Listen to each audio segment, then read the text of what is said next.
Lahat ng gusto po ni Quentin ay bawal mag-no si Ate Ivana. Ay, yaman! Ano gusto ni Quentin? Pants. Ayan na, namili na siya. Pang-sakristan mo po ba yan? Opo, pang-serve yung sabyan. Pang-serve daw, Pang-serve. Di ba sabi? You're funny. Yan lang trip niya. Inisin ako, busitin ako. Can you walk slowly? Like Ate Bakit po Ivana. naka-British accent ka? Kasi hindi kami magkakaintindihan. Lumaki sa Peppa Pig eh. Pokoro. What's Pokoro? Ah, yung cartoon. Pororo. Pororo pala. Pororo. Tayo. Yes. Ano po yung mga sinusuot ni mama mo? Ito.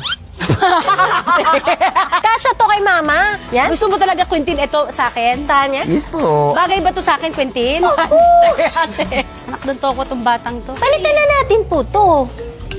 Pili na tayo bagong phone. Gusto mo po? Ayaw po eh. Bakit po? Ayaw niya. Ikaw lang ang nagsabing ayaw mo. iPhone. Samsung. Hey. What's your mama's favorite color? Bawal ako mo po. Bakit po? Sorry, ate. Kasi Ate Ivana, pwede? Pwede po ako? Yes. Yes! Havana. Po. Thanks. Friends. Yamane! Fresh tayo. Very friendly siya. Doon ako sa point na I have to let go. Kasi kung hindi, what if mawala ako, hindi siya marunong. Diba? Yung independence kailangan matutunan niya. Diba, Quentin? Yes. Grabe, ang galing mo. Papaturo talaga sa'yo, Ate Ken. Parang lahat ng sweldo ko na pupunta sa therapy, lahat talaga. Kasi meron siya sariling driver. Sa kotse na siya nakatira. Kasi Kasi lipat-lipat siya ng therapy. Mga 5 years old, 3 years old. 1 year old. Kundi, kaya nga nakapagsalita eh. 1 year old, nag-therapy na siya. Sinabihan ako ng doctor nung time na yon. It's good we have early intervention para eventually, ang aim natin, he will be able to talk and walk. Sabi ko, ha? So may chance pala kung hindi siya makakalakad, saka hindi siya makakasalita. Sabi niya, pero aim natin yon. So there was no guarantee, no? No guarantee. So sabi ko, ay gawin na natin. Ang lakas sa loob ko sabi gawin natin, pero wala akong trabaho noon. Kasi kapapanganak ko pa lang. As in, wala talaga akong work. But, you know, God provides. Yeah. Quentin, out ang music. Quentin. Hindi talaga pwede, Quentin. No, ayaw. Umalis na siya. Babalik lang yan, tantrums lang yan. Ba, sabi ko si Milo yan eh. Milo? Milo, can you please call Quentin? Hello. Ay, ayun na pala si Quentin. Quentin, walk slowly. Quentin! Thank you. Habang ating ang gabi. Ay, wag todo. There are other mothers or parents na nanonood. What advice can you give? Chill. Bakit po? Kapag masyado kang na-stress or if you think about it too much? Wala namang magagawa. If you embrace the situation, you will be very creative on how you will deal with it. Ever since po, ganyan na po kayo as time went by. Actually, habang lumalaki sila, palala sila ng palala. Yun ang napapansin ko.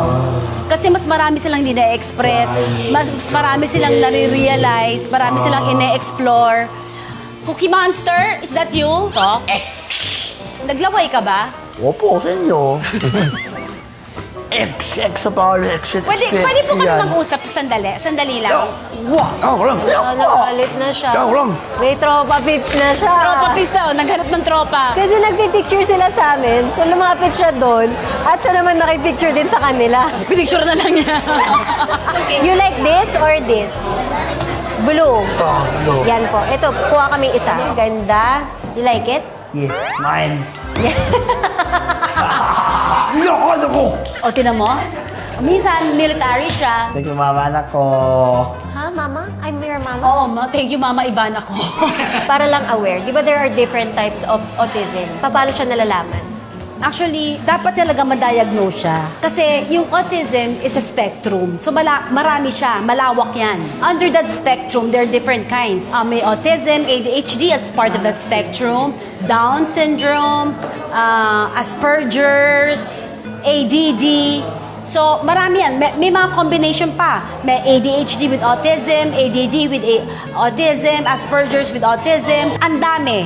So malaki ang sakop na spectrum ng isang autism. Ito nga sa parati ko sinasabi, nakakita ka ng isang may autism, hindi siya pareho sa ibang It's always different. Parang sa isang tao, every person is unique. So every person with autism is unique as well. Si Quentin, Autism with ADHD. with ADHD. With a lot of humor and pangiinis. Yes. So kailangan mo ng maraming pasensya, biscuit, you know. Oh, sige nga, sabi niyo, Jude na. Kuha mo? Hindi po. Hindi.